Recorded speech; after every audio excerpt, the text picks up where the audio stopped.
Right, just a point of information for you to think about as you're constructing your phylogenetic tree. Right, you guys are making these different branches. Some of you have already got some pretty sophisticated trees developing on your whiteboard. Right, make sure you're identifying why you are putting the different branches and the splits in your tree. All right, so your classmates need to be able to understand your thinking as you're constructing these trees, okay? You're also going to want to make sure you know the ins and outs of your phylogenetic tree so you can compare it to those of the other groups when we go around the argumentation session, okay? So please go ahead and get those knocked out.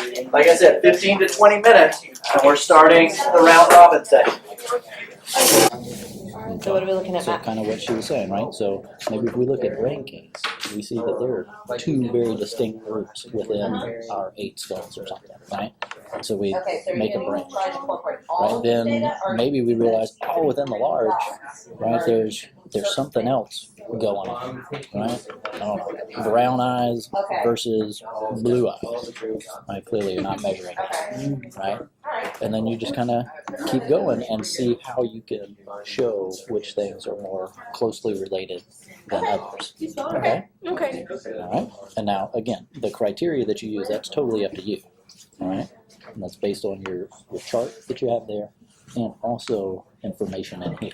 Okay? So there's stuff that's not in that chart that's going to be very, very helpful in figuring out how to do this.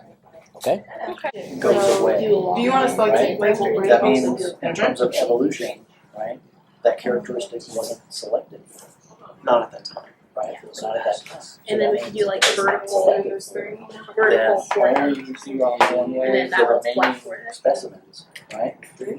They don't have that And then you do characteristic. flat.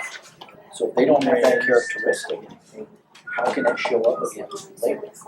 Okay, but wait. Characteristic, which is your choice, of what starts to differentiate these groups of signs.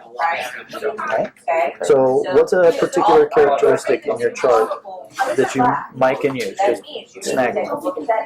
Flat vertical forehead. Okay, so flat versus vertical forehead. So how many groups will that split us into?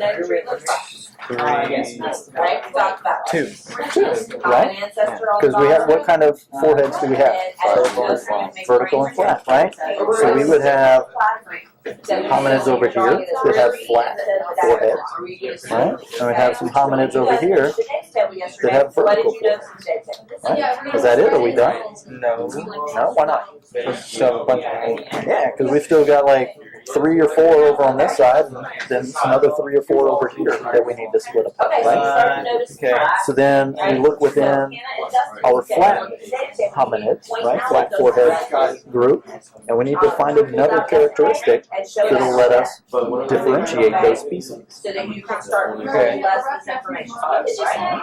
Yeah, got it. Okay? And so the characteristics that you choose, those are up to you.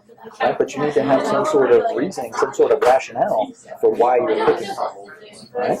Okay. So think about this first group, right? Maybe you want to pick a characteristic that branches so that you've got 2 big groups, or maybe you want a characteristic that gives you 1 big group and 1 lone species on the other side. Right? I don't know which of those is better or more productive. Right? That's completely up to you. Right? Does that make sense? All right. So as you make those branches, make sure you're explicit, right, of how you're branching and why. Okay.